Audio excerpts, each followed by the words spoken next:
Hey, Mopar guys and ladies. So, if you've been following this experiment with my timing, it's been quite a ways. We're going to get into this Mopar performance book in a bit. We've been working on this, and I've been learning as long as I've been talking to you about the situation. And some theories I've had haven't really worked out like I wanted. And we're starting to break this down pretty good and getting into reality of what it's going to be and the limitations I have to work with are. So, somebody in the comments the other day said something about it. Well, this works for a specific engine. What are you working on? I never mention it just because I kind of do this probably for the viewers that follow this. You know what I mean? Because I know there's kind of a core few people that watch these videos because they're interested in it. So anyway, this is a 493 Mopar. It's a stroked 440 with aluminum Indy heads on it. It's 10-to-1 compression. The cam is like, what is it? 251 at 50 on the intake, 256 at 50 on the exhaust, and 557, 567 lift. It's a mechanical, flat tap it. It's 1,000 HP Holly that I built myself, and an Indy dual plane intake. I say 10-to-1 compression, roughly. Anyway, that's what we got here. And this is running a fire core distributor, and I've been messing with a vacuum advance. So anyway, we figured out along the way that this thing likes 32 for total for power. When you're under power, it likes 32 degrees. And I tried to run it starting at 22 and using a mechanical advance, and it didn't really like to idle very well down there. So I was using the vacuum advance to pull the idle up. So eventually, all that's under the bridge, I experimented locking it out at 32 degrees and using my start retard at 10 degrees. So now I'm still doing the optimal start timing, which is 22. And now it actually has a better idle timing at 32 than it did with the mechanical curve because it would drop to 22. And that's why I was using the mechanical or the vacuum advance to pull it up at idle to near 40 or 42-ish. And that was better, but 42 is kind of high after experimenting more and more at idle. It gives it a little bit of a a shudder. So 32 is kind of a compromise. Okay. It's better than 22, obviously, and it's not quite 30, 38 might have been okay. I don't know. Anyway, 32 seems okay. And driving around town and getting in and out of it, on it, locked out at 30, 32 seems good. It likes it. It doesn't have a problem. I think the cam bleeds off enough lower cylinder pressure to allow that. So then comes in the vacuum advance again, hooking that up and trying it, and it spark rattles a little bit. Then I put this limiter in it in my last video. As you see, the vacuum advance limiter screw right here. Okay, now I've got it limited to only get 10 degrees of vacuum advance right there in this setting. So now I got the Mighty Vac hooked up to it, as you can see. But all this where it is, okay. So before I move on, this car idles at about 10 inches of vacuum, 9 to 10. And it drives down the highway at about 18 inches of vacuum. Unless I'm going pretty good and then I let off, then it might spike up in the 20s, low 20s, and then back off, maybe 23. But 18 on the highway, 10 to 15 cruising in the city, right? So those are known parameters. Okay, now we're gonna slide around over here to the Mopar book. And I've read this a few times, but here we go again. Okay, and I just noticed this for some reason. It's amazing when you get wrapped up in these projects and you don't notice things. But I noticed this today. They want you to set the timing, the mechanical timing with no vacuum advance, like we all know about. But it says right here at 32. So that's total with no vacuum is 32. I am curious why that is, really. It doesn't really ever say anything in there. But I've always been told through the years that Mopars, big blocks, are like 36 to 38, maybe 35, sometimes more for total under power. But this says 32. Now that's low no matter what, until you get into the Indy head range or the aftermarket head range. But this book doesn't really cover any aftermarket heads. So now I'm wondering why they say 32 here. But it's weird that it corresponds that I found 32 to where this car runs the best locked out. And this is what it is here. Okay, I don't know. Maybe I stumbled upon something that I don't know what the deal is. Okay, but anyway, I guess that's a good sign. So we're going to move on from that. And this is what I did. I locked it out at 32, so we're good there. So now we're setting the vacuum advance for total, right? And it tells you to throw a gauge in the car and drive it and whatever you're cruising at between 2,000 and 4,000, which at about 2,700, this runs 18 inches RPM, or vacuum. That's why I tossed it right here. I marked it down here. So now we're going to start the engine and raise it up to 2,600 and crank up the vacuum with a Mighty Vac until your advance reads 52. Okay, at 2,600. Now you keep messing with the vacuum pod with the Allen wrench until you get this 52 total. So using this as kind of a guide, and then using my chart I made in the last video, mapping what's happening in the distributor. I talked about this in depth in the video, the last one I did. So this is degrees of advance on the vacuum advance curve. And this is inches of vacuum it gives you. So I figured out that, of course, this is with the limiter. My arm itches. And for the 10 degrees I have it limited at, it takes 4 inches to make that sweep. Okay. So this is telling me at my cruise down the road would be 18 inches, would be way over here. Okay, it's off the paper, but that this wants 52 total. We're not going to use up to 52 yet. I'll do that a little bit later. Okay, I'll keep taking the limiter out and seeing if I get any spark knock. But so I'm traveling on the side of safety for doing this. So obviously I was running into some spark knock in the other video I was talking about, because I was trying to get it to pull some vacuum at idle to make my idle run cleaner. But I don't think I'm going to be able to do that, right? Earlier in the video I talked about that. I think I'm going to have to sacrifice that and say, screw it. I'm going to use this for efficiency on the highway, I guess. So I cranked up the Mighty Vac, or I used the Mighty Vac and the Allen to crank up the pod, okay, until this curve started at 14. So at 14, this curve starts and stops at about 19 inches of vacuum, okay?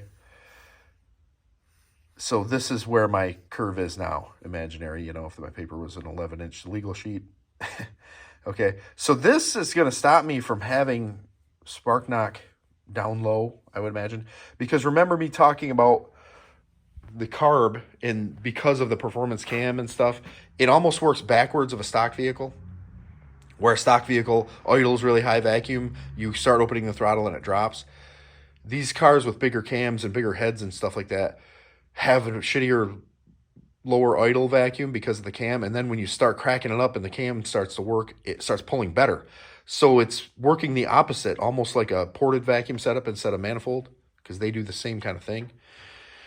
So what's happening as you start loading into the car in like a third gear, driving down the street, and you start wanting to give it some of the, you know, the coal, it starts pulling more vacuum. And then it starts giving you timing, and then it starts spark knocking. So we're not going to be able to do that with this engine. So I have seen it on the street running into 15 inches of vacuum, depending on what you're doing. So pushing it out to 14 to start the curve should get me out of the majority of that, right? And then on the highway, it should be able to use more advance. So this is where I'm at in this experiment, and it should take away all the vacuum when I dump it and get into power. It should give me a pretty good safety margin here to get away from detonation. I know the power valve opens at 6.5, so that's where the enrichment phase comes in when you're really wide open. So with this information laid out, thanks for sticking around at 10-minute mark.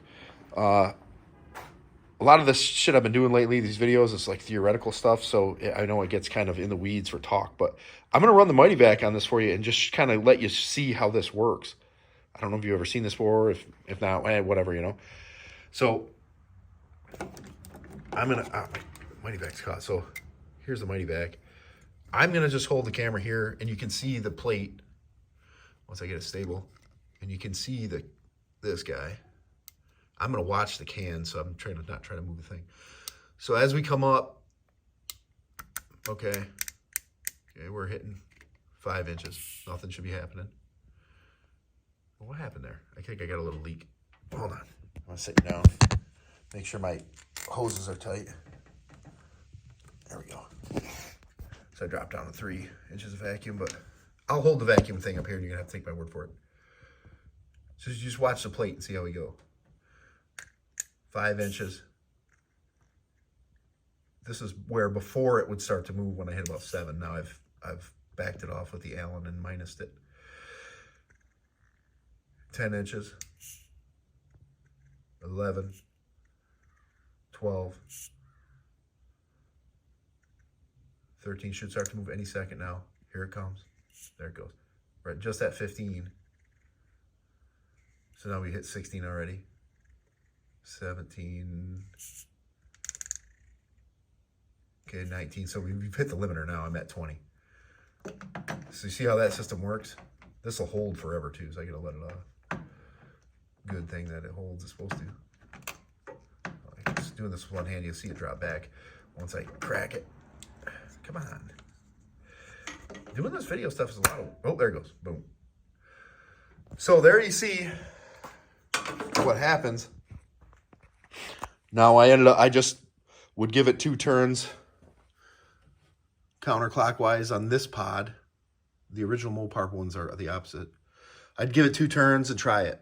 And give it 2 turns and try it. And give it 2. So finally I reached where I made it to start at 14, right? So what I'm going to do with this is possibly drive it some, and I think I'll use the Allen first, maybe. I might just add a little timing, little bit by little bit, and see if I run into any rattle.